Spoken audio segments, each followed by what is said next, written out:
Big boss Malayalam season 7 ആവേശകരമായി മുന്നേറുമ്പോഴാണ് ഇപ്പോഴിതാ പുതിയ പ്രശ്നം. ആദിലയും നൂറയും 2 മണിക്കൂർ ലൈവിലോ എപ്പിസോഡിലോ കാണിച്ചിട്ടില്ല. ബാക്കിയുള്ള എല്ലാ മത്സരാർത്ഥികളെയും കൺഫെഷൻ റൂമിലേക്ക് വിളിച്ചപ്പോൾ അതെല്ലാം എപ്പിസോഡിലും ലൈവിലും ടെലികാസ്റ്റ് ചെയ്തു. എന്നാൽ ആദിലയും നൂറയും മാത്രം മിസ്സിംഗ് ആണ്, അതും 2 മണിക്കൂർ. ഇത് പ്രേക്ഷകരെ നിരാശരാക്കി. എന്തുകൊണ്ടാണ് ബിഗ് ബോസ് ഇങ്ങനെ ചെയ്യുന്നത്? ഇത് ബിഗ് ബോസിന്റെ എന്തെങ്കിലും പ്ലാൻ ആണോ എന്നും അറിയില്ല.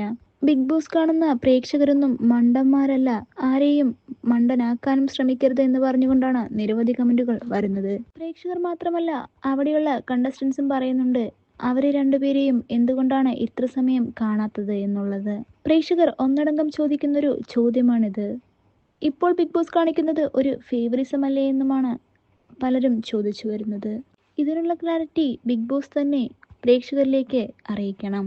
എന്നാൽ ഇപ്പോൾ വരുന്ന വാർത്ത, നൂറയ്ക്ക് കാലിലെന്തോ ഇഷ്യൂ ഉണ്ട്, കാല് വയ്യാത്തതുകൊണ്ടാണ് അവരെ കൺഫെഷൻ റൂമിലേക്ക് വിളിപ്പിച്ചതെന്നും ഇത്ര സമയം എടുത്തതെന്നും പറഞ്ഞു വരുന്നുണ്ട്. ഇത് സത്യമാണോ കള്ളമാണോ എന്നുള്ളതെല്ലാം ബിഗ് ബോസിന് മാത്രമേ അറിയുകയുള്ളൂ. എന്തായാലും നമുക്ക് കാത്തിരുന്ന് തന്നെ കാണാം.